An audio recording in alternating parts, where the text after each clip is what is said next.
अस्सलाम वालेकुम नाजरीन, आप देख रहे हैं प्रोग्राम खबर क्या है और मैं हूं आपकी मेज़बान फरजाना सिद्दीक। नाजरीन, आज प्रोग्राम के पहले हिस्से में हम बात करेंगे कराची के बोर्ड ऑफ इंटरमीडिएट के एक कारनामे की। जी हाँ, इंटर बोर्ड के इम्तिहानात के लिए अनोखे टेंडर जारी किए गए हैं। इम्तिहानात के लिए छोटी छोटी चीज़ें करोड़ों रुपए में किराए पर हासिल की गई हैं। मज़ीद खबर की तफसीलात बताने के लिए हमारे साथ मौजूद होंगे कराची स्टूडियो से कासिम खान।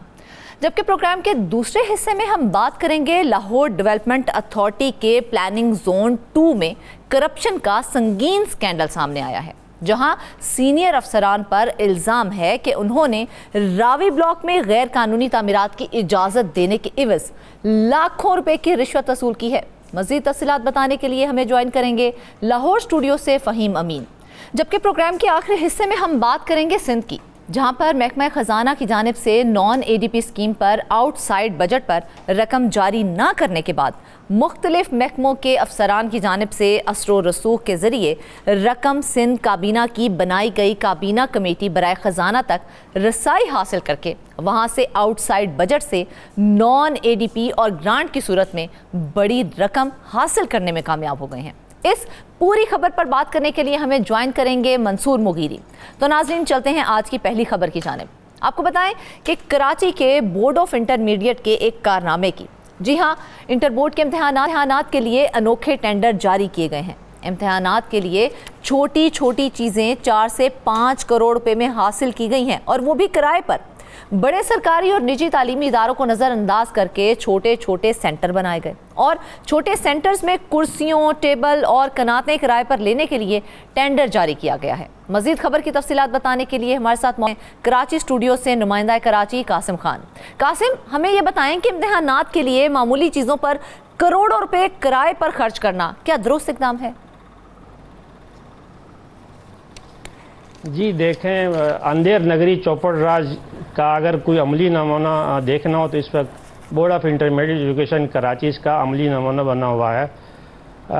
28 अप्रैल से होने वाले इम्तहानात जो कि अब मुलतवी हो गई हैं, 5 मई से ये इम्तहानात मुनक़िद होंगे। इस इम्तहान के इनकाद के लिए बड़े सरकारी कॉलेजेस जो इनका बड़ा इंफ्रास्ट्रक्चर होता है, जहाँ फर्नीचर भी वाफर मिकदार में मौजूद होता है और हर चीज़ अवेलेबल होती है, उनको इग्नोर करके उन्होंने छोटे कॉलेजों को, प्राइवेट निजी इदारों को सेंटर बनाकर, इम्तानी मराकज़ बनाकर जो है वो वहाँ के लिए जो फर्नीचर और गिलास, कनातें और टेंट जो किराए पर हासिल कर रहे हैं, तकरीबन 5 करोड़ के लगभग का ये टेंडर है जो कि मंजूर हो चुका है। अच्छा। इस रकम में अगर board of intermediate education Karachi चाहे तो नया फर्नीचर खरीद के, नई जग, नई चीज़ें खरीद के जो है ना 20-25 साल तक इनके काम आ सकती हैं। लेकिन हर साल ये इसी तरह करते हैं, छोटे इम्तानी मराकज़ कायम करके वहाँ फर्नीचर की कमी को पूरा करने के नाम पे जो है वो फर्नीचर और दूसरी चीज़ें जो है वो हायर करते हैं, और इसमें किकबैक अलग होता है, कमीशंस अलग होती हैं, और सरकारी ख़जाने को अपनी जेब भरने के लिए करोड़ों रुपए का नुकसान पहुँचाया जाता है। अच्छा कासिम, 2 करोड़ से जायद के टेंडर्स जारी करने के लिए वज़ीर आला की मंजूरी लाजमी है, लेकिन यहाँ उनसे मंजूरी नहीं ली गई, तो फिर टेंडर कैसे जारी हो गया? देखें, जो वज़ीर बोर्ड एंड जामियात थे, उन्होंने एक बाकायदा नोटिफिकेशन निकाला था कि 20 मिलियन से ज़्यादा जो भी खराजात बोर्ड करेगा उसका जो है वो पेशगी इजाज़तनामा कंट्रोलिंग अथॉरिटी से ली जाएगी। इस वक्त जो कंट्रोलिंग अथॉरिटी है बोर्ड एंड यूनिवर्सिटीज़ की जो मिनिस्ट्री भी है वो ज़रा सिंध के पास है, मगर board of intermediate education Karachi ने उस हुक्मनामे को रद्दी के टोकरी में फेंक कर बराह रास्त जो है वो टेंडर से तलब किए हैं, और ठेकेदार वो ऐसे ठेकेदार हैं जो 20-25 साल से 30 साल से वो वही ठेकेदार आते हैं, वही लोग ये टेंडर विन करते हैं और वही लोग ये चीज़ें फराहम करती हैं। तो वज़ीर आला के जो कंट्रोल अथॉरिटी जो अहकामात थे उनमें कहा गया था कि पहले BOG में आप जाएंगे, BOG मंजूरी देगी, जो बोर्ड ऑफ गवर्नर हैं वो मंजूरी देगी, तो उसके बाद वो भेजा जाए कंट्रोलिंग अथॉरिटी के पास, उसकी मंजूरी के बाद टेंडर होगा। मगर जो बोर्ड में माफिया बैठा हुआ है, जो काबिज लोग हैं, उन्होंने इसको बालाइताक रखते हुए जो बराह रास्त टेंडर से जारी कर दिए हैं, और वो टेंडर जो उन्होंने मंजूर किए हैं वो बोर्ड के वेबसाइट पर और सेपरा के वेबसाइट पर डिस्प्ले भी कर दिए गए। अच्छा कासिम, जिस तरह से आपने बताया कि हर साल किराए पर ये चीज़ें जो हैं वो ली जाती हैं और करोड़ों रुपया जो है वो किराए की मद में दिया जाता है, क्या इनके पास ऐसे सोर्स नहीं है कि इन्हें परमानेंटली एक ही बार ख़रीद लिया जाए और उन्हें कहीं पे स्टोर कर दिया जाए इस सारे सामान को? देखें, जो रिसोर्सेज हैं वो तो हर साल ये इस्तेमाल कर रहे हैं। वो इस्तेमाल अगर वो एक बार खरीदेंगे तो उनको जेबें भरने के लिए कोई रास्ता नहीं बचता है। अच्छा, कोई कुछ बीच में चेयरमैन ऐसा है जो ईमानदार थे, जैसा प्रोफेसर चेयरमैन आए थे, उन्होंने ये बात कही थी उनको कि एक बार ये सारी चीज़ें खरीद लें और एक वेयर हाउस बनाएं, बोर्ड में जगह बहुत है, वहाँ इसको डंप करें और उसको आगे जो एग्जाम हर साल होने हैं, बोर्ड का काम यही है। ये कोई अचानक से तो नहीं कि कुदरती आफतें नाजिल हो गई। हर साल इम्तिहान होते हैं, एक सप्लीमेंट्री का इम्तिहान होता है, एक एनुअल का इम्तिहान होता है, और ये लेना ही लेना है बोर्ड ने। जब बोर्ड ने लेना है तो उन्होंने कहा था कि ये फर्नीचर वो किराए पे भी ऐसा फर्नीचर लेते हैं जैसे कि मोहनजोदड़ो के आसार कदीमा से बरामद हुए हों। बल्कि कासिम देखा जाए तो हमारे मुल्क में देते हैं कि उसमें नए तकरीबन सारा साल इम्तिहानात होते रहते हैं। बोर्ड के इम्तिहानात तो एक बोर्ड के ख़त्म होते हैं, दूसरे बोर्ड के शुरू हो जाते हैं, दूसरे ख़त्म होकर तीसरे के शुरू हो जाते हैं। तो ये तो हमारी एक किस्म की देखा जाए तो परमानेंट ज़रूरत है, तो फिर इसको क्यों नहीं किया जाता है? बार बार किराए पे लेना, बार बार किराया अदा करना, मतलब ये बात समझ से बालातर है। तो क्या हमारे आला अफसरान को भी ये चीज़ समझ में नहीं आती है? ये बिल्कुल समझ सबको आती है, मगर ये माफिया इतना मजबूत है कि वज़ीर आला सिंध भी सूबे का चीफ एग्जीक्यूटिव है, वो भी इनके आगे बेबस है। उन्होंने तमाम बोर्ड में नए चेयरमैन अपॉइंट किया सर्च कमेटी के थ्रू, मगर इस बोर्ड में माफिया चेयरमैन तक को अपॉइंट करना नहीं दे रहा। ये बात आपकी बिल्कुल दुरुस्त है कि इसके दो पहलू हैं। एक पहलू ये है कि अगर वो बड़े सरकारी कॉलेज कराची में कॉलेज एजुकेशन में 90% जो गवर्नमेंट सेक्टर के शेयर्स हैं, मतलब 90% जो तालीम है, कॉलेज की तालीम जो है वो सरकारी कॉलेजेस देते हैं, और 10% जो है प्राइवेट इदारों के इसमें शेयर्स हैं। जबकि स्कूल की सतह पर बिल्कुल बरक्स है, स्कूलों में 70% जो है ना निजी सेक्टर शेयर देता है और 30% जो है गवर्नमेंट का देता है। अगर ये इम्तानी मराकज है जो बड़े सरकारी कॉलेज हैं, 2-2, 2,500, 3,000 बच्चे से तालीम होता है, वहाँ फर्नीचर जो है ना वाफर मिकदार में दस्तियाब है। बिल्कुल ऐसे अगर उनको ये सेंटर इम्तानी मराकज बना दे तो इसको जरूरत ही नहीं पड़ेगी। अगर चलो इसके बावजूद प्राइवेट कॉलेजों को भी शेयर से देना हो, इसमें सेंटर बनाने की जरूरत पड़ जाए, तो ये इस रकम में नई कुर्सियां, नई टेबलें, नए पंखे, नए जैक जो है, एक साल के जो अखराजात हैं उसमें 20 साल तक के अखराजात बच जाएंगे। बिल्कुल कासिम, लेकिन अगर वो ऐसा करते हैं तो उनकी जेबें भरने के लिए रास्ता नहीं बचता। ये समझ से बालातर है कि बड़े सरकारी और निजी तालीमी इदारों को नजरअंदाज करके छोटे छोटे सेंटर बनाए जाते हैं। इसकी क्या वजह है? क्या मौकिफ दिया जाता है ये छोटे सेंटर बनाने के हवाले से? इनके पास कोई वजह नहीं है सिवाय इसके कि वो अपने जेब भरने के लिए रास्ता बना लेते हैं कि जी निजी स्कूलों में, कॉलेजों में जो सेंटर बनाते हैं उसमें जो है वो फर्नीचर नहीं है। हालांकि वहाँ भी बच्चे अच्छी खासी तादाद में पढ़ते हैं, फर्नीचर वहाँ भी दस्तियाब होता है। अक्सर जो हम कॉलेजों में या स्कूलों में जो एग्ज़ाम शुरू होते हैं तो चेयरमैन बोर्ड के साथ या कंट्रोल एग्जामिनेशन हम विजिट करते हैं, तो उसमें हम देखने में आता है कि वो जो फर्नीचर जो बोर्ड फराहम करता है वो किसी कोने खांचे में डम हुआ होता है, फेंक दिया जाता है, उसको इस्तेमाल भी नहीं करते। मगर जो बिल बनता है, बिल बन के जो है वहां से साइन होकर आता है जी इतनी कुर्सियां वसूल हो गई, इतने पंखे वसूल हो गए, इतने टेबल वसूल हो गए, उसके हिसाब से फिर बिल बनता है और बिल बनते हैं और ठेकेदार को पेमेंट हो जाती है। लेकिन कासिम, ये टेंडर कैसे जारी हो गया? कायम मुकाम चेयरमैन की मंजूरी तो थी नहीं, और उनकी मंजूरी ना होने के बावजूद ये टेंडर जारी किया गया है।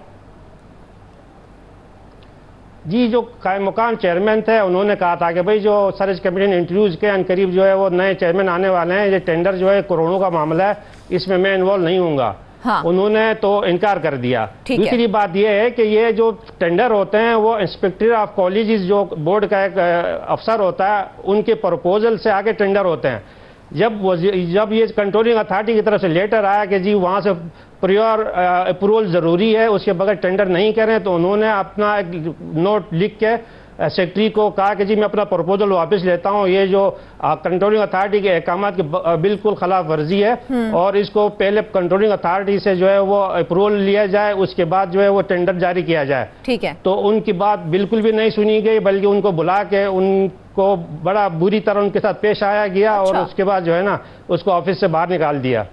तो यही हालत है, माफिया इतना मजबूत है वहाँ पे कि कोई कुछ कर नहीं सकता। अभी नए चेयरमैन है जो मैट्रिक बोर्ड के चेयरमैन है, उन्होंने अभी उनको एडिशनल चार्ज दिया गया board of intermediate education Karachi का, उनके 2 दिन हो गए हैं। वो उनके वहाँ जाने के बाद जो है वो इम्तहानात का जो सिलसिला था वो भी उन्होंने कहा कि जी हम 5 मई से ले लेंगे। बाकी अभी कॉपियों का टेंडर तकरीबन एक वही एक कंपनी है जिसको दे दिया गया, मगर कानूनी कागजी कार्रवाई बाकी बच गई है। तो वो भी तकरीबन 7-8 करोड़ का कॉपियों की छपाई का टेंडर वो अलग है, इससे जो कुर्सियों का, टेबलों का, जो जग पानी का गिलास का टेंडर से अलग है।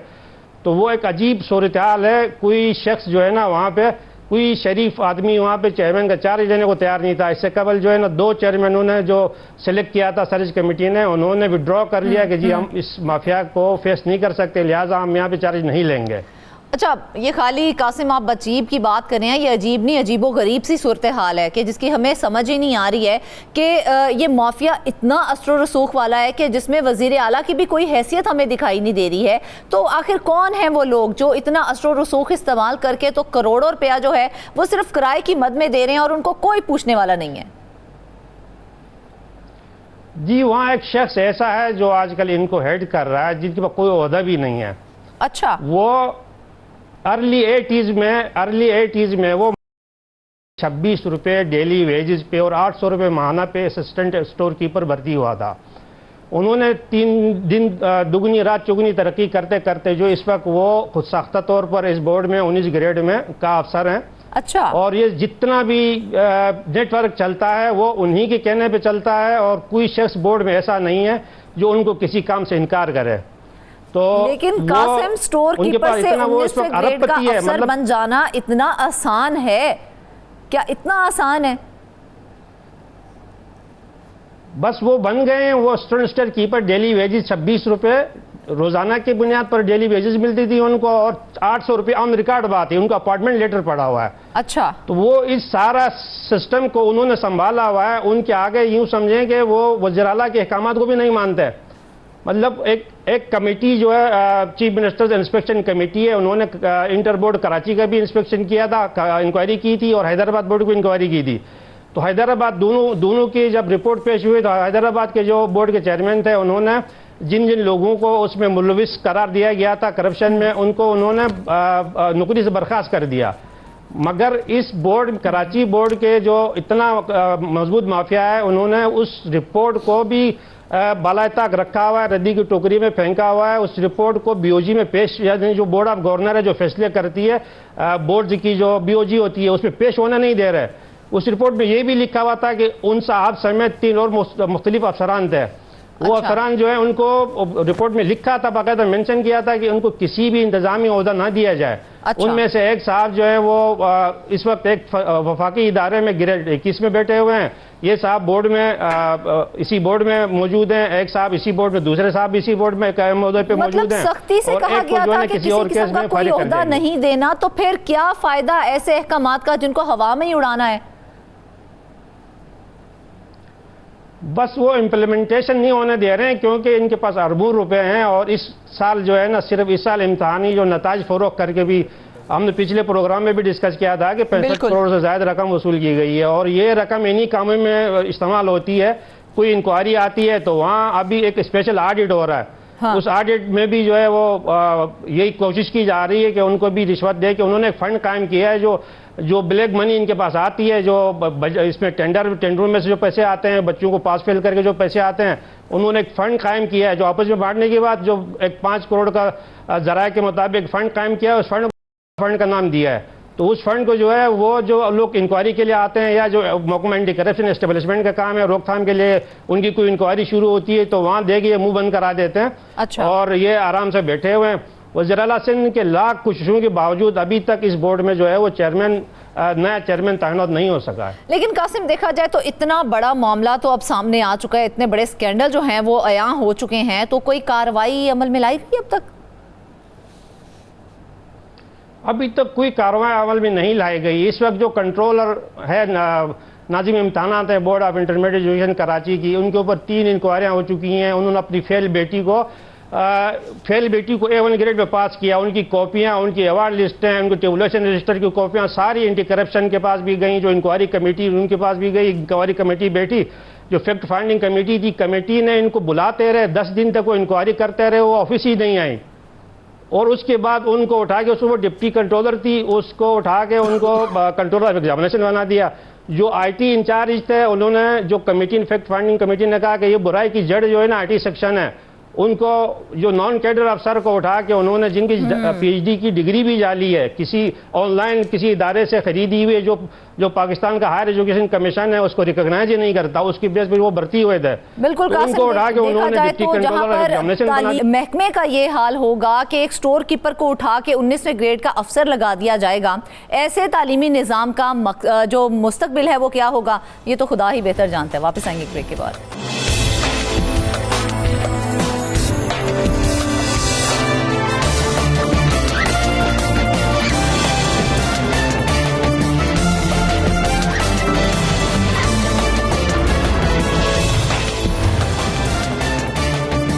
वेलकम बैक नाजरीन। अब आपको बताएं कि लाहौर डेवलपमेंट अथॉरिटी के प्लानिंग जोन 2 में करप्शन का संगीन स्कैंडल सामने आया है, जहां सीनियर अफसरान पर इल्ज़ाम है कि उन्होंने रावी ब्लॉक में गैर कानूनी तामीरात की इजाज़त देने के इवज़ लाखों रुपए की रिश्वत वसूल की है।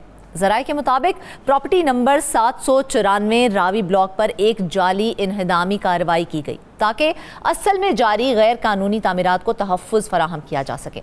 मज़ीद इस खबर के अंदर की तफसीलात बताने के लिए हमें ज्वाइन किया है लाहौर स्टूडियो से फ़हीम अमीन ने। फ़हीम, सबसे पहले तो हमें ये बताएं कि LDA प्लानिंग जोन 2 में करप्शन स्कैंडल बेनकाब कैसे हुआ है? बिस्मिल्लाहिर्रहमानिर्रहीम। बहुत शुक्रिया फरजाना।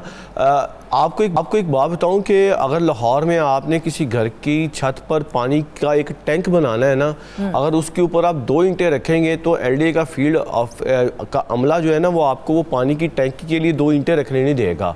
इतनी ज़बरदस्त किस्म की सर्वेलेंस होती है कि अगर कोई गैर कानूनी बिल्डिंग बनने के लिए शुरू ही होती है तो वहाँ पर आके अमला पहुँच जाता है। लेकिन आप ये सुनकर हैरान होंगे कि लाहौर शहर में LDA की इजाज़त के बगैर 20 और 25 के करीब घर जो है वो तकरीबन मुकम्मल हो गए हैं। अच्छा। और इसके लिए LDA ने तमाम तर जोर लगा लिया है, लेकिन वो घर जो है वो ताहाल वहाँ पर काम जारी है और मुकम्मल होने के बिल्कुल करीब पहुँच चुके हैं। अच्छा। इतना आप ये देख सकते हैं कि या तो LDA का सिस्टम नहीं है, अगर सिस्टम है तो सिस्टम के साथ करप्शन जुड़ी हुई है, अगर वो करप्शन के साथ जुड़ी हुई है तो फिर LDA के जो वो लोग जो किसी को एक ईंट नहीं रखने देते, उन्होंने कैसे ये 20-25 घर बनने दिए। बिल्कुल, मैं तो बिल्कुल टोटली एग्री हूँ आपके बात से कि जब 2 ईंटें भी अभी रखो ना तो इनका अमला जो है वो फौरी तौर पे आके दरवाजे खटखटाने लग जाता है कि भाई ये 2 ईंटें क्यों पड़ी हुई हैं। बिल्कुल, तो इतने बड़े घर तामीर हो गए और किसी को कानो कान खबर नहीं हुई, और बल्कि उनकी जरूरत ही नहीं हुई कि उस काम को रोक सकें।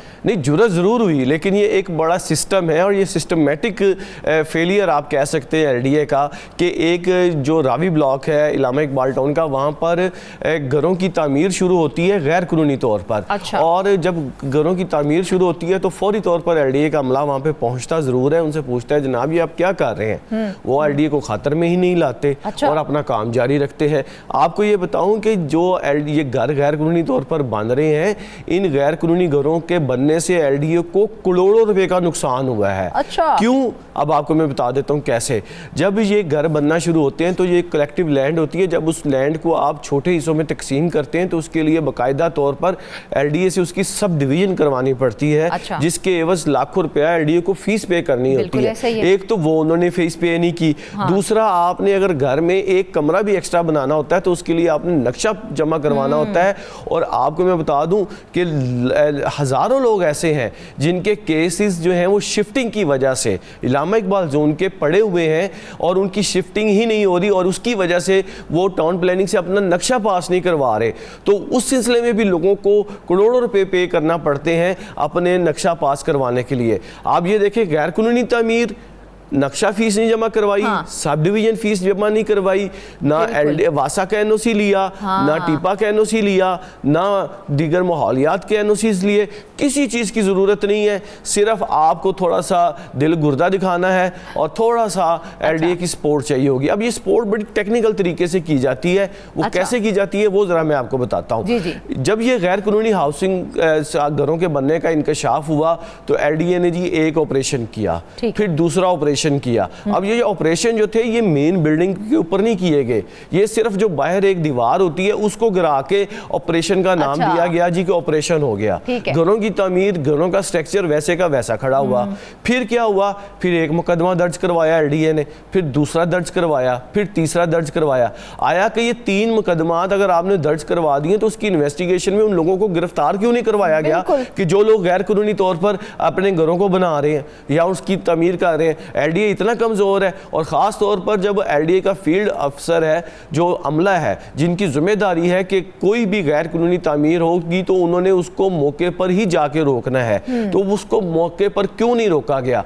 आज सूरत हाल ये है कि वो तमाम के तमाम घर तकरीबन लेंटर उनके 2-2 डल चुके हैं, ग्रे स्ट्रक्चर तकरीबन उनका तैयार होने के करीब है। और एलडीए कैसे फहीम, कैसे मतलब एक तरफ आया एलडीए, उसने थोड़ा सा पूछगछ की, लेकिन उसके बावजूद एक जिस तरह से आप बता रहे हैं कि वो तामीरात जो है वो तकरीबन मुकम्मल हैं, वो मुकम्मल हो चुकी हैं, तो ये गैर कानूनी तामीरात की इजाज़त फिर किस बुनियाद पर दे दी गई? फिर दोबारा एलडीए की जानिब से क्यों कार्रवाई नहीं की गई अगर एक बार आके उन्होंने पूछा तो? देखें जी, एलडीए ने बहुत कार्रवाई की, उन्होंने सिर्फ कागजी कार्रवाई की।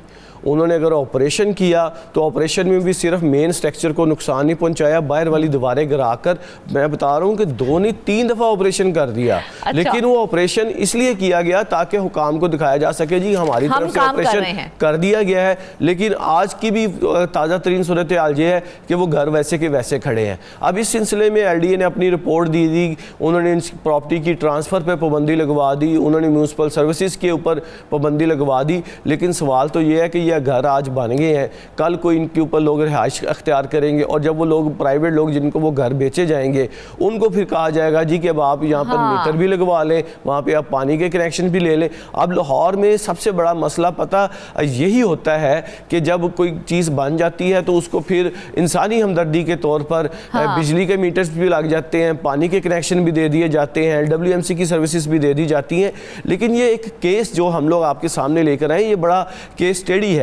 अदालत की जानिब से जब इनके ऊपर प्रेशर डाला गया, एलडीए को कहा गया जी कि ये एज इट इज़ इसको रोका जाए जहां पर है, लेकिन वो अगर एलडीए के पास स्टे ऑर्डर आ गया था तो क्या स्टे ऑर्डर में ये तो नहीं लिखा था कि घरों को मुकम्मल होने दें, वो तो घर मुकम्मल हो गए। बिल्कुल फहीम, यही बात मैं आपसे करने वाली थी कि के पास इतने तो असर और रसूख है उसका, इतनी तो उसके पास अथॉरिटी है कि जब एक वो जाके कार्रवाई करता है तो तामीर को रोका जाता है फॉर द टाइम बीइंग, तो वो परमानेंट रोक दिया जाता है जब तक उसका कोई फैसला ना हो जाए।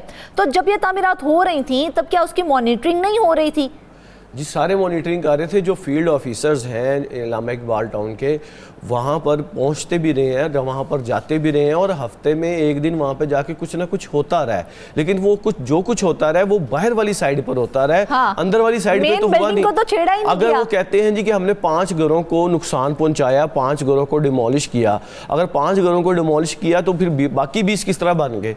सवाल तो ये बनता है। अब अगर डिमोलिशिंग की है, जो फुटेजेस हमारे सामने आई है उसमें तो सिर्फ बाहर की डिमोलिशिंग है, अगर उसका मुकम्मल नुकसान पहुंचाया जाता, उसको मनहदम किया जाता या उसको काम से रोका जाता तो आज ये घर तो मुकम्मल ना होते। अब मसला ये होता है कि जब आपका कानून का जोर एलडीए का एक गरीब शख्स पे तो चलता है लेकिन ताकतवर पर नहीं चलता, जो लोगों से मफादात होते हैं वहाँ तक नहीं चलता, सिर्फ उन लोगों पे चलता है जिन लोगों के 1 कमरे 2 कमरे का मामला होता है। अब ये सारी चीज़ों का नुकसान क्या होता है, आपको ये बता दूं कि जो म्यूनसिपल सर्विसेज है, वासा की सर्विसेज है, उसके बाद दीगर सर्विसेज है, इनका दबाव जो है वो उस गली के सीवरेज पाइप पे पड़ना है। हाँ। उसके ट्रांसफार्मर पे पड़ना है। बिल्कुल ऐसे ही है। क्योंकि ये गैर कानूनी है। हाँ। गैर कानूनी तौर पर इनको बिजली नहीं मिल सकती। अगर बिजली रेडी है, अगर आपने बिजली लेनी है तो आपने पहले से लगे हुए मीटर्स के साथ सब मीटर्स के कनेक्शन करके कुछ ले लेना है। तो ये सारा का सारा सिस्टम जो है एलडीए का बना हुआ है, उसके पीछे एक मैकेनिज्म है। अगर ये लोग अपनी मर्जी आपके तहत ये सारा कुछ करते रहेंगे और अदारे की कोई हिकमत अमली नहीं होगी या जोर नहीं होगा तो इस तरह तो फिर शहर का अल्लाह ही हाफिज है। कि एक सारी सूरत हाल को देखने के बाद तो हमें ऐसा ही लगता है कि मॉनिटरिंग का कोई निज़ाम मौजूद ही नहीं है। मॉनिटरिंग की जाती है सिर्फ दिखावे के लिए की जाती है, और जिस तरह से आपने कहा कि मेन बिल्डिंग को तो छेड़ा ही नहीं जाता है, इसका मतलब तो यही है कि कोई निज़ाम है ही नहीं। बिल्कुल इसी तरह की सूरत हाल है कि जो मुतल्लिका डायरेक्टर है, मैं आपको बता दूं कि जो अल्लामा इकबाल जोन के डायरेक्टर हैं उनका शुमार एलडीए के हॉनेस्ट ऑफिसर्स में होता है। अच्छा, ये मैं आपको पूरी ईमानदारी से राय दे रहा हूँ। अच्छा, उनका शुमार एक एलडीए के चंद एक ईमानदार अफसरों में होता है, लेकिन जो उनके नीचे फील्ड में काम करने वाले लोग हैं उनकी तरफ से लगता है कि उन्हें वो सपोर्ट नहीं दी जा रही जिस सपोर्ट की उन्हें ज़रूरत थी। उन्होंने अपने तौर पर मुकम्मल तौर पर एक ब्रीफ तैयार किया हुआ है कि जी 3 FIRs हैं, 4 ऑपरेशंस हैं, 2 दफ़ा हमने उसको सील कर दिया है, लेकिन फिर भी अगर वहाँ पे कंस्ट्रक्शन हुई है तो वो मुतलका फील्ड अफसर्स जो है उनको जवाबदेह होना चाहिए कि किस तरह ये घर जो है ये बन चुके। जवाब लेता है फ़हीम? देखिए उन्होंने सिर्फ अपनी फाइलों के पेड़ भर दिए। ये मुकम्मल तौर पर एक डे टू डे किस्म की अपनी एक रिपोर्ट बना के भेज दी है कि आखिरी जो ऑपरेशन वहाँ पर किया गया है वो 26/2/2025 को जो है वहाँ पर ऑपरेशन किया गया है, यानी कि आज से तकरीबन 2 महीने कबल। बिल्कुल ऐसे ही। अब 2 महीने कबल अगर ऑपरेशन किया गया है तो आज वो घर मुकम्मल किस तरह हो गए हैं? बिल्कुल या तो उस वक्त ऑपरेशन जो है वो इतना महदूद, जिस तरह के हमारा पॉइंट है कि सिर्फ बाहर की दीवारें गिरा दी गई, अगर ये ऑपरेशन उस वक्त मुकम्मल कर लिया जाता 26/2/2025 को तो उस वक्त आज ये सारा कुछ ना हो रहा होता। अब वहाँ पे घर मुकम्मल हो चुके हैं, अब लोगों के साथ भी ज्यादती होगी। जिन लोगों को फ़हीम, हमें ये भी पता चला था कि अवाम की जानिब से भी काफ़ी शिकायत की गई हैं, तो अवामी शिकायत के बावजूद एलडीए ने अमली कार्रवाई क्यों नहीं की है? 25 घर तामीर हो गए और मुकम्मल होने पर है वो। देखिए मुतअद्दिद बार ये मामला जो है वो आला हुकाम के नोटिस पर लाए गए, लेकिन अगर हम ये समझ लें एलडीए जो इसके ऊपर मौक़िफ़ इख्तियार कर है कि हमने उनकी प्रॉपर्टी की ट्रांसफ़र रोक दी है, हमने म्यूनसिपल सर्विसेज को रोकने के हवाले से ज़िली हुकूमत को ख़त लिख दिया है, हमने 4 दफ़ा डिमोलिशिंग ऑपरेशन कर दिया है, 3 हमने FIRs भी दर्ज करवा ली हैं, वो कल्प्रेट पकड़ा जाए जिसने इनको पूरी कंसल्टेंसी फराहम की है। बिल्कुल। हमारे ज़रा ये कहते हैं कि ये तमाम जो कार्रवाइयाँ की गई हैं ये उस कंसल्टेंसी का हिस्सा है जिस कंसल्टेंसी के नाम पर लाखों रुपया कुछ लोगों ने पकड़ा और उन्होंने अपनी कंसल्टेंसी दी कि जनाब अगर आपके घर मुकम्मल होंगे एलडीए ऑपरेशन भी करेगा, एलडीए आपके खिलाफ FIRs भी देगा, एलडीए आपकी म्यूनसिपल सर्विसेज को भी ख़त्म करेगा, एलडीए कोर्ट में भी जाएगा। मतलब कि ये तमाम चीज़ें जो है होती रही हैं और जो मकसद था वो पूरा हो चुका है, घर बन चुके हैं, एलडीए को करोड़ों रुपए का फीसों की मद में नुकसान हो चुका है। अब ये मामला जो है खास एलडीए को तो नुकसान हो चुका है, जिन अफसरान को फ़ायदा हुआ है ज़रा वो फ़ायदा भी आप हमारी नाजरीन के सामने रख दें कि आखिर एक घर ऐसे ही तो नहीं बन गया होगा, कुछ ना कुछ तो लिया होगा ना, तो कितनी रिश्वत वसूल की है वो देखिए। ये तो मैंने आपको बताया कि ये कंसल्टेंसी के नाम पर पैसे वसूल किए जाते हैं और वो कंसल्टेंसी में ये तमाम पूरा पैटर्न जो है वो पहले से डिसाइड होता है कि जी ये पैटर्न क्या होगा, और जब ये पैटर्न मतलब कि आप समझ लें कि मतलब असल मनसूबाबंदी तो ये है ना, एलडीए बैठा रहे अपनी मनसूबाबंदी करता रहे, असल मनसूबाबंदी ये है बिल्कुल उन्होंने बड़ी ज़बरदस्त मनसूबाबंदी की। जिसने भी इनकी कंसल्टेंसी की उन्होंने कहा कि आपने एलडीए को करोड़ों रुपया फीस की मद में देना है, हमें चंद लाख रुपया दें, आपके घर भी मुकम्मल हो जाएंगे, सारा कुछ मुकम्मल किए गए हैं, हमें वही बता दें। अब ये हम नहीं बता सकते क्योंकि जाहिर बात है जिसने वसूल किए हैं वो भी नहीं हमें बता रहा, लेकिन ये ज़रूर हमारे ज़राए कह रहे हैं कि जो कायदा कंसल्टेंसी के तहत ये पूरा पैटर्न अडॉप्ट किया गया है जिसमें FIRs हुई हैं, जिसमें ऑपरेशन हुए हैं, और ऑपरेशन भी मिनिमम ऑपरेशन किया जाता है जिसमें सिर्फ नुकसान होता या क्रेन नुकसान करती नजर आती है, लेकिन जो पीछे वो वाला जो ऑपरेशन किया जाता है वो भी एलडीए का नुकसान ही होता है। आखिर क्रेन लेके जाएंगे, क्रेन ऑपरेटर वहां पर जाएगा, वो दिखावेगा होता है। अच्छा, इसमें ये भी फायदा तो कुछ नहीं होता। फरजाना इसमें बड़ी मजेदार चीज है, जिस वक्त क्रेन ने जाना होता है ना वहां पर उनको पहले बता दिया जाता है जनाब आज हम क्रेन लेके आएंगे और आज हमने डिमोलिशिंग करनी है। अच्छा, उनकी तरफ से क्या किया जाता है कि क्रेन के रास्ते में 2 ट्रक खड़े कर दिए जाते हैं और उनकी चाबी गायब कर दी जाती है ताकि क्रेन उस तक पहुंच ना सके। अव्वल तो पहुंचे ही ना। अब वो जब पहले से इतला चली गई है क्रेन आ रही है, एक्सीवेटर आ रहा है आपको नुकसान पहुंचाने के लिए, तो उस गली तक पहुंचने से पहले वो वहाँ पे ट्रक खड़े कर दिए गए हैं। अमला वहाँ पर देखता है जी यहाँ पे तो हम जा नहीं सकते। जाहिर बात है सरकारी लोग हैं, 9 से 5 करने वाली नौकरी होती है इनकी, 5 बजे के बाद फिर जो मर्जी होता है। मतलब कि ये एक चीज़ ऐसी है जिसके ऊपर बाकायदा तौर पर DG LD है साहब को भी नोटिस लेना चाहिए कि ये केस स्टडी है। अगर ये रवायत बन गई कि एलडीए ने तमाम तर अपनी कार्रवाई मुकम्मल करने के बावजूद, कोशिशें करने के बावजूद गैर ज़रूरी कानूनी तामीर जो है वो नहीं रोक सका, तो ये पैटर्न फिर लाहौर में दूसरी इलाकों पर, दूसरी जगहों पर भी अडॉप्ट किया जाएगा, जिससे अमली तौर पर एलडीए की जो अमलदारी है वो खत्म हो जाएगा। लाहौर में जगह जगह हम देख रहे हैं इस तरह की गैर कानूनी बेशुमार तामीरात हो रही हैं, लेकिन अफसोस की बात है कि कोई कार्रवाई अमल में नहीं लाई जाती है। हमें सिर्फ ये बताएं कि ये मामला तो अब सामने आ चुका है, तो करप्शन में मुलव्विस अफसरान के खिलाफ क्या कानूनी कार्रवाई की जाएगी, क्या ऑप्शंस मौजूद हैं? देखें, सबसे पहले बात तो ये बड़ा कि टेक्निकल की तरीके से काम किया गया है। इस टेक्निकल तरीके में अगर आपको मैं बताऊं तो जो बाकायदा तौर पर रिपोर्ट तैयार की गई है, इस रिपोर्ट में डे टू डे बताया गया है जी कि हमने पहले क्या किया, यानी कि हमने पहले 23/1 को ऑपरेशन किया, फिर उसके बाद हमने 6/2 को ऑपरेशन किया, फिर 10/2 को ऑपरेशन किया और आखिरी ऑपरेशन 26/2 को किया। यानी कि आप 4 ऑपरेशन करने के बावजूद भी गैर कानूनी तौर पर तमीर होने वाले घर जो हैं वो नहीं रोक सके। यानी कि कुछ ना कुछ तो ऐसी चीज़ थी ना कि आप लोगों ने 4 ऑपरेशन किया और 4 ऑपरेशन करने के बावजूद आप वहाँ पर देखें तो घर बन चुके हैं। यानी कि एलडीए का अमला जो है वो जो काम करने के लिए गया वो पूरा नहीं किया।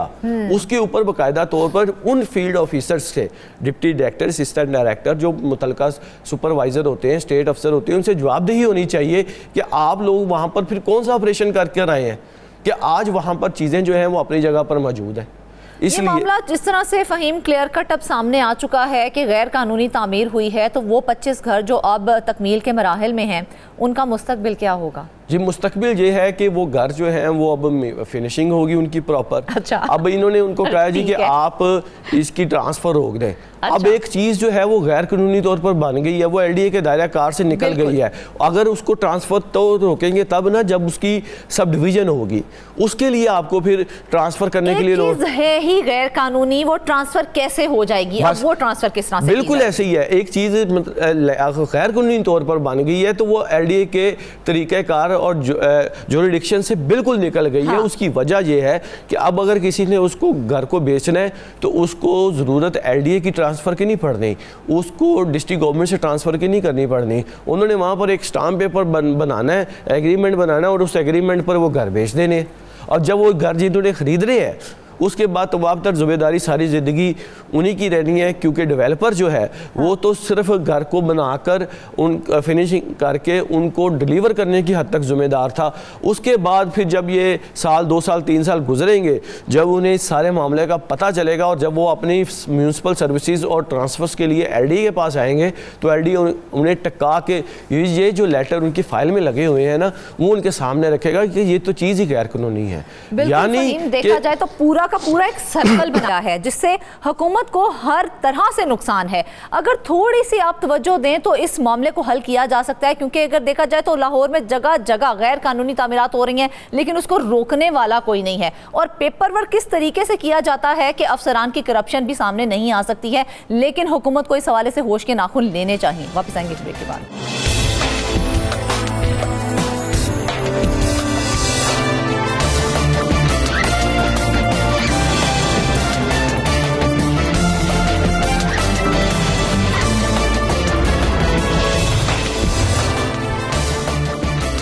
वेलकम बैक नाज़रीन। अब आपको हम बताएंगे कि महकमा ख़ज़ाना की जानिब से नॉन एडीपी स्कीम पर आउटसाइड बजट पर रकम जारी ना करने के बाद मुख्तलिफ महकमों के अफसरान की जानिब से असरो रसूख के ज़रिए रकम सिंध काबीना की बनाई गई काबीना कमेटी बराए ख़ज़ाना तक रसाई हासिल करके वहाँ से आउटसाइड बजट से नॉन एडीपी और ग्रांट की सूरत में बड़ी रकम हासिल करने में कामयाब हो गए हैं।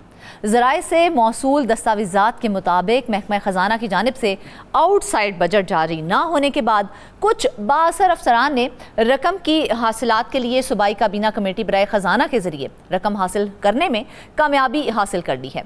इस पूरी स्टोरी पर बात करने के लिए हमारे साथ मौजूद हैं in charge investigation cell south Mansoor Mugiri. उनसे पूछते हैं कि क्या इतनी रकम आउटसाइड बजट देना बहुत ज़रूरी था या नहीं। पहले तो इस खबर की तफसीलात बताएं मंसूर। मिस फरजाना, जैसे कि आपने बताया कि जो आउटसाइड बजट जारी हुआ है ये ज़रूरी था कि नहीं। देखिए, महकमा ख़ज़ाना की जानिब से गुज़श्ता साल से एक प्रैक्टिस शुरू की गई है कि आउटसाइड बजट ना दें। क्योंकि आउटसाइड बजट देने से ये होता है कि हर कोई आउटसाइड बजट मांगना शुरू करता है। देते देते आखिर में जब मई जून का साल होता है तो इनके पास जो रिसोर्स होते हैं वो ख़त्म हो जाते हैं। तो सिंध में गुज़िश्ता 2 बार इन 15-17 सालों की हुकूमत में 2 बार ऐसे हुआ है कि आउटसाइड बजट की वजह से इनके पैसे ख़त्म हो गए। इनको मुलाजमीन को तनख्वाहें देने के लिए पैसे नहीं थे, तो स्टेट बैंक से ओडी लेकर इन्होंने मुलाजमीन को तनख्वाहें दी। जब किसी भी सूबे का ये हाल हो, मुलाजमीन को तनख्वाहें देने के लिए पैसे ना हो, स्टेट बैंक से ओडी ले लें तो ये बहुत बुरी बात होती है। तो गुज़िश्ता साल से सिंध गवर्नमेंट की जानिब से महकमा ख़जाना के अच्छे सेक्रेटरी ने वज़ीर आला को बताया कि जो आउटसाइड बजट है उसको आप हम ख़त्म कर देते हैं और जिनको बहुत ज़रूरी हो तो उनको दे दें। फिर वज़ीर आला साहब और काबीना ने ये फैसला किया कि इसका कौन फैसला करेगा कि किसके लिए ये रकम ज़रूरी है या नहीं है। फिर उन्होंने 3 कमेटी बनाई जो 3 सीनियर वज़रा पर मुश्तमिल है, काफ़ी जो मंझे किस्म के वज़रा हैं। तो वो केस टू केस देखते हैं, उसके बाद फिर आउटसाइड बजट देते हैं। तो मार्च में जो इजलास हुआ जिसमें ये वज़रा साहब थे, जिसके मेरे पास ये मिनट्स हैं, उन्होंने जो अप्रूवल है आउटसाइड बजट से कोई 15 अरब 68 करोड़ रुपए का दिया है, जिसमें से एक बार फिर हमारे जो दोस्त हैं महकमा इरिगेशन वाले वो सबकत ले गए हैं। वहाँ से भी रेगुलर बजट से भी ले रहे हैं, ADP स्कीम से भी ले रहे हैं और आउटसाइड में भी अब कोई 11 अरब 11.5 अरब रुपए यहाँ से भी उन्होंने लेने में वो कामयाब हो गए।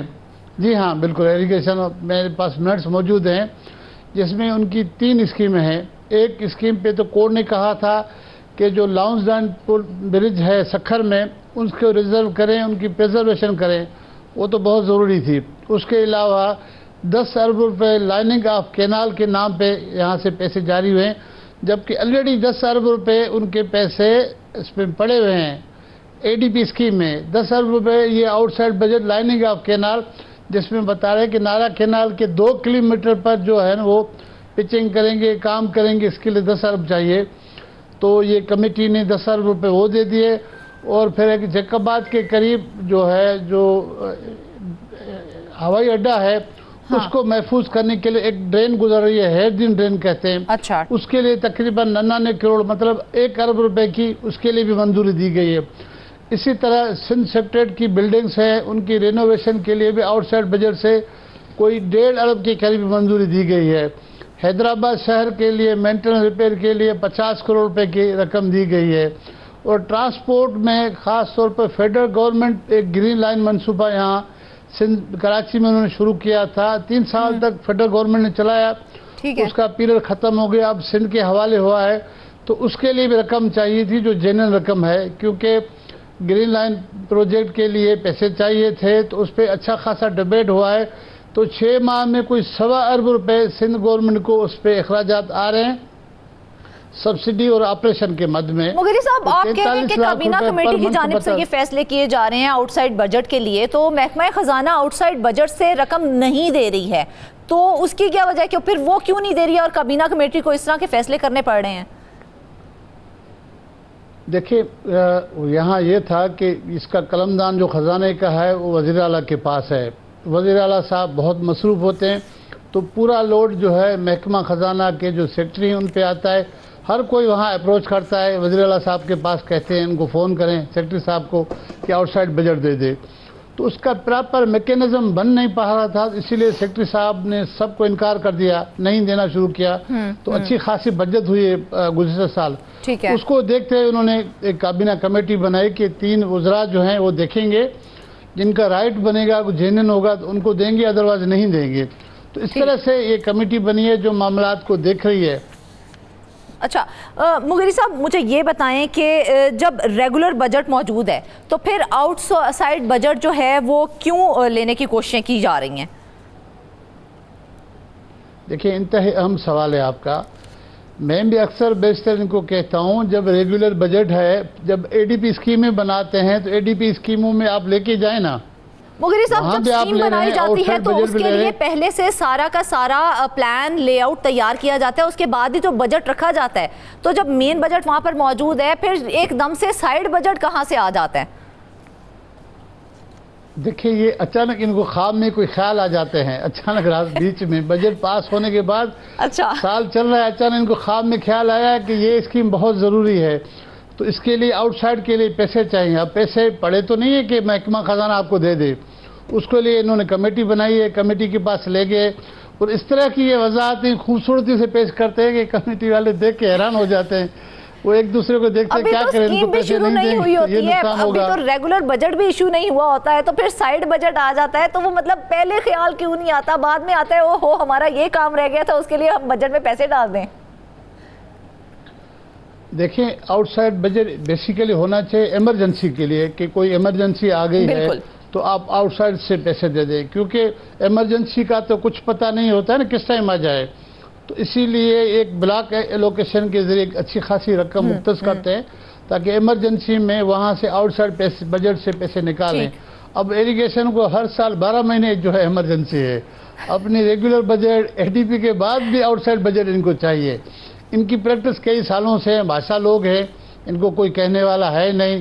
सिंध में पानी का निज़ाम तो ठीक नहीं कर सके, केनालों की हालत ख़राब है, लाइनिंग ऑफ केनाल के नाम पे बहुत बड़ी रकम खर्च करने के बावजूद भी अब 10 अरब रुपए लाइनिंग ऑफ केनाल की में 2 किलोमीटर के लिए इन्होंने पैसे मांगे। तो बादशाह लोग हैं, मैं पहले भी कह चुका हूँ, इरिगेशन वालों का अल्लाह ही हिसाब लेगा, बाकी यहाँ तो कोई नहीं ले सकता। अच्छा मुगेरी साहब, आपने जिस तरह से सारे महकमों का भी जिक्र कर दिया है, ये बताएं कि एक बार फिर इसमें महकमा आबपाशी के लिए अच्छी खासी रकम जो है वो आउटसाइड बजट से मंजूर की गई है, तो उसकी क्या वजह है?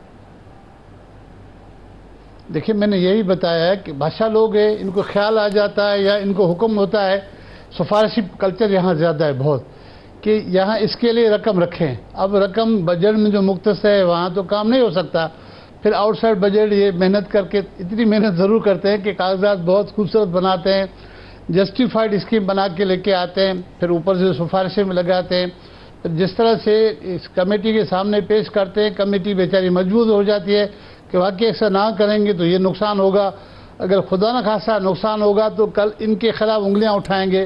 तो देखिए, हमने तो कहा था इमरजेंसी है, हमें पैसे दे दे, इसीलिए लेके जाते हैं। पिछले बार हमने एक प्रोग्राम में किया था कि दरिया सिंध में हाजीपुर बंद पे इन्होंने 6.5 अरब रुपए लिए थे, तो वहाँ तो कोई इमरजेंसी नहीं थी। अब यहाँ देखना होगा कि जिस केनाल के लाइनिंग के लिए 10 अरब रुपए रखे हैं, वहाँ वाकई इमरजेंसी है कि नहीं है। मेरे सोच करें कि वहाँ कोई इमरजेंसी नहीं थी। अगर इसको आप नेक्स्ट ईयर में, जो अभी आने वाला साल है, रेगुलर एडीपी में जो एनुअल डेवलपमेंट प्लान है, प्रोजेक्ट है, उसमें लेके जाते तो बेहतर था। नहीं, इनको एडीपी जाए, अचानक आखिर में इनको ख्याल आ जाता है आखिर 6 माह में कि अब वो देखते हैं कि जो ब्लॉक एलोकेशन है उसके पैसे पड़े हैं। इसकी स्टडी बड़ी ज़बरदस्त होती है इरिगेशन वालों की, ठीक, अब वहाँ से पैसे कैसे निकालें। तो इस तरह से ये समरीज मूव करते हैं, जस्टिफाइड यही तो स्टडी की होती है। अगर काम के लिए स्टडी करें तो हमारे वो प्रोजेक्ट्स पूरे ना हो जाएं। अगर सिर्फ काम ही करें ना, पैसे भी खाएं। सिंध के लोग कह रहे हैं यार पैसे भी खाओ, काम तो करो। खुदा के बंदे काम बहुत कम करते हैं और खाने के चक्करों में ये ज़्यादा पड़े रहते हैं। तो ये बहुत ज़्यादा जुल्म है इरिगेशन में, जो कोई 15-17 सालों से जारी है। बहुत बड़ी रकम खर्च करने के बावजूद हर बार कभी लाइनिंग ऑफ केनाल के नाम से, कभी आउटसाइड बजट से पैसे लेते जा रहे हैं। हालांकि दूसरे भी तो बहुत सारे महकमे हैं, उनको भी आउटसाइड बजट पैसे मिलने चाहिए। जहाँ काफ़ी ऐसे महकमे हैं जहाँ वाकई ज़रूरत भी है, बिल्कुल ऐसे ही है, नहीं मिलते। मुगरी साहब, काबीना कमेटी का जिक्र आपने किया, मुझे ये बताएं कि काबीना कमेटी ने आउटसाइड बजट से काफ़ी महकमों के प्रोजेक्ट के लिए रकम की मंजूरी दी है, तो हम वो वाले प्रोजेक्ट का भी जिक्र कर लेते हैं जो बहुत अच्छे हैं, जिनकी मंजूरी दी गई है। ज़रा हमें उसकी लिस्ट तो गिनवा दें कि कौन से अच्छे प्रोजेक्ट हैं वो। देखिए, इन प्रोजेक्ट में अगर ये इरिगेशन के हम 3 निकाल दें, जिसमें ये लाइनिंग ऑफ केनाल में 10 अरब रुपए हैं और हैरदीन ड्रेन जैकबाद के लिए 1 अरब रुपए, सखर लेंस डाउन ब्रिज के लिए 50 करोड़ हैं, इनको निकाल दें तो बाकी कोई 4 अरब 31 करोड़ रुपए जो है वो ग्रीन लाइन जो प्रोजेक्ट है उसके लिए पैसे हैं। वो बहुत ज़रूरी है क्योंकि फेडरल गवर्नमेंट ने 3 साल के लिए इनको ग्रीन लाइन मनसूबा दिया था, अब वो विड्रा कर चुकी है। तो ग्रीन लाइन मनसूबा चलाना है, लोगों को सब्सिडी तो गवर्नमेंट को देनी पड़ेगी, ट्रेन ऐसे तो नहीं चलेगी ना, बिल्कुल ऐसे ही एक मनसूबा वो है। इसके अलावा कोई 1 अरब 12 करोड़ का जो है ये मनसूबा है इसका ग्रीन लाइन प्रोजेक्ट का। हाँ, ठीक है। अच्छा, उसके अलावा फिर 1 अरब 43 करोड़ रुपए सेक्रेटेरिएट की बिल्डिंग की रेनोवेशन के लिए है, जिस पे भी सवाल उठ रहे हैं। लेकिन कुछ लोगों का ख्याल है कि ये चीफ सेक्रेटरी साहब ने खुद कराया है कि बिल्डिंगों की हालत ख़राब है, इसकी तज़ीन आराइश बहुत ज़रूरी है, क्योंकि मुख्तलिफ डोनर इदारे आते हैं, दुनिया के वफूद आते हैं, तो कम अज़ कम आपके बिल्डिंग और उनका स्ट्रक्चर और अंदर इंटीरियर जो डेकोरेशन है वो अच्छा होना चाहिए। तो इस तरह उसके लिए 1 अरब 43 करोड़ रुपये मुख्तस किए गए हैं। इसके अलावा कोई कराची में कोई वाटर सप्लाई की स्कीम है ओल्ड थाना में, उसके लिए कोई 38-39 करोड़ रुपये रखे गए। मीरपुर खास बोर्ड वालों ने पैसे मांगे आउटसाइड बजट कि जो इंटर और मैट्रिक बोर्ड के बच्चों से हमने जो फीस नहीं ली थी फ्री ऑफ कास्ट, तो उसकी रकम हमें दें। अच्छा। तो उसके लिए 1 अरब 11 करोड़ रुपए की मंजूरी दी गई है।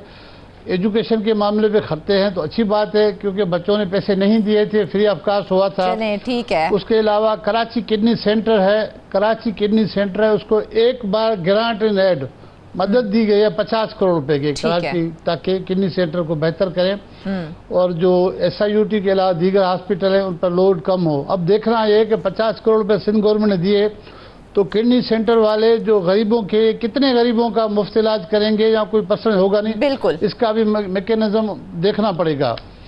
इसके अलावा कोई बल्दिया में इन्होंने NICVD जो दिल का बहुत बड़ा हॉस्पिटल है, इसके अलावा बल्दिया में एक नया हॉस्पिटल दिल के शोबे वालों ने बनाया है, उसका SICVD जो NICVD का एक पोर्शन है उनके हवाले किया गया है। तो उसके लिए 60 करोड़ रुपए जरूरत थी, तो वो भी आउटसाइड बजट मंजूर किए हैं। जायज पैसे हैं, उनको मिलने चाहिए थे। नया हॉस्पिटल है, उसकी ज़रूरत होगी। उसके अलावा सिंध सिमाल इंडस्ट्रीज एक इंडस्ट्री डिपार्टमेंट का पोर्शन है, छोटी सनतों के लिए को बेहतरी के लिए वसअत देने के लिए इदारा है, जो कई सालों से खसारे में चल रहा है। उन्होंने मांगे थे कि हमारे मुलाजमीन के तनख्वाहें भी रहती हैं, पेंशन के पैसे भी रहते हैं और रिपेयर मेंटेनेंस भी, तो उन्होंने 50 करोड़ रुपए मांगे थे। काबीना ने 50 करोड़ के बजाय उनको 23 करोड़ रुपए दिए हैं। हैदराबाद शहर की खूबसूरती को बरकरार करने के लिए, उनकी टूटी फूटी सड़कों को बेहतर करने के लिए, ठीक करने के लिए 50 करोड़ रुपए वहाँ दिए गए। इसी तरह कैडेट कॉलेज जो है पेटारो, उसके लिए 20 करोड़ रुपए दिए गए हैं।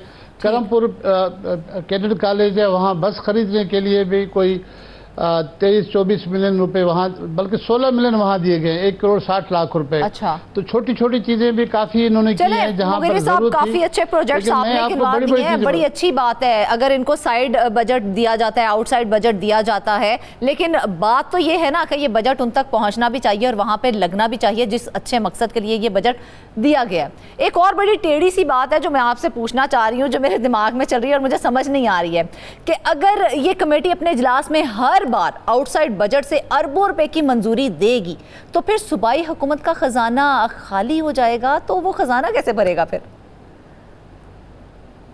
बहुत अच्छा और वैलिड सवाल है।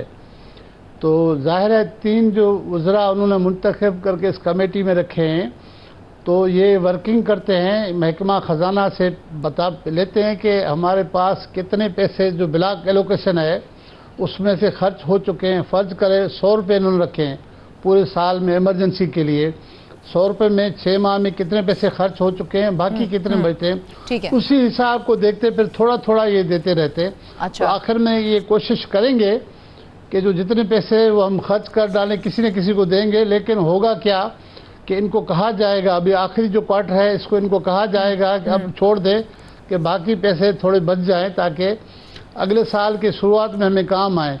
इस साल एक अच्छा काम ये हुआ था कि पिछले साल आउटसाइड बजट से जो इन्होंने पैसे नहीं दिए थे वो पैसे बच गए थे, तो उन्होंने शुरुआत में जुलाई में ही डेवलपमेंट तरक्याती कामों के लिए पैसे रिलीज कर दिए। अच्छा। क्योंकि होता क्या है कि फेडरल गवर्नमेंट से NFC अवार्ड की सूरत में जुलाई के महीने में पैसे आखिर में आते हैं 30 जुलाई को। वैसे महीने में 2 बार किस्त आती है फेडरल गवर्नमेंट की। अच्छा, ठीक। वो किस्त ना देर से आने की वजह से जुलाई का महीना वैसे गुजर जाता है, फिर ये तैयारी करते हैं तो 2 महीने वैसे निकल जाते हैं, इसीलिए तरक्याती कामों पर रकम खर्च नहीं कर पाते हैं। तो इस साल इन्होंने ये अच्छा फैसला किया था कि सेविंग्स करके, जो बचत करके पैसे आप जुलाई में वो खर्च करें, जुलाई से स्टार्ट करें, ताकि आखिरी आपके जो फिर 11 माह बचेंगे उसमें आप अच्छा खासा तरक्याती काम करा सकते हैं। तो मुझे यकीन है कि काबीना कमेटी वालों को ये ब्रीफिंग होगी कि आपके पास इतने पैसे हैं, इससे आगे आपने नहीं बढ़ना है। तो मैं देख रहा हूँ कि कई जगहों पे बहुत बड़ी डिमांड है, लेकिन उन्होंने कटौती ज़रूर की है। जितने पैसे मांगे हैं हमें तो यहाँ पर तकरीबन हर प्रोजेक्ट ही ऐसा लग रहा है जिसको आउट बजट दिया जा रहा है। आप समझते हैं कि कोई ऐसे भी प्रोजेक्ट्स हैं जिसके कमेटी को आउटसाइड बजट से रकम नहीं देनी चाहिए थी लेकिन उन्हें दे दी गई है? जी हाँ, मैं समझता हूँ कि जैसे इरिगेशन वाले हैं उनको देने की ज़रूरत नहीं थी। अब वहाँ पर भी इन्होंने, ये बड़े उस्ताद लोग हैं, कमेटी पे दबाव डाला होगा, कमेटी के इस तरह से इन्होंने प्रेजेंटेशन दी है, कहा होगा अगर आप नहीं देंगे तो आसमान नीचे गिर जाएगा। वो बेचारे मजबूर होकर कहेंगे कि यार कैनालों का मसला है, पानी का मसला है, वाकई हो सकता है इस तरह हो, तो फिर मजबूरी में भी ये दे रहे हैं। ये इस तरह से एक दो और चीजें भी मैंने देखी हैं कि वो उनको नहीं करनी चाहिए। बिल्कुल ऐसे ही है मुगेरी साहब, बहुत सी ऐसी चीजें हमें तो दिखाई देती हैं, लेकिन सोचने की बात है कि हुकूमत को दिखाई क्यों नहीं देती हैं। जब सूबाई हुकूमत हर साल बजट बनाती है और अफसरान ही बजट बनाते हैं, तो उस वक्त उन प्रोजेक्ट के लिए इतनी रकम क्यों नहीं रखी जाती है कि बाद में उन्हें आउटसाइड बजट जो है वो देना पड़े। हुकूमत को इस हवाले से ठोस इक़दाम करने चाहिए ताकि एक ही बार ये बजट बने और एक ही बार इन प्रोजेक्ट्स के लिए बजट देना चाहिए। इसके साथ ही नाज़रीन, आज के प्रोग्राम से बस इतना ही। अपनी ढेर सारी दुआओं में हमें याद रखिएगा। इजाज़त दीजिए, अल्लाह हाफिज़।